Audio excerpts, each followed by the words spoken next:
وأوحي إلى نوح أنه لن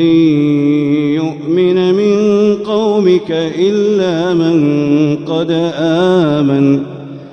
فلا تبتئس بما كانوا يفعلون واصنع الفلك بأعيننا ووحينا ولا تخاطبني في الذين ظلموا إنهم مغرقون ويصنع الفلك وكلما مر عليه ملأ من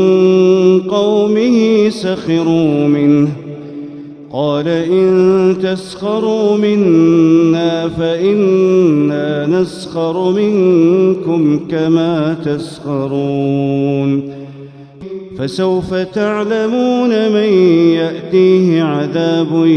يخزيه ويحل عليه عذاب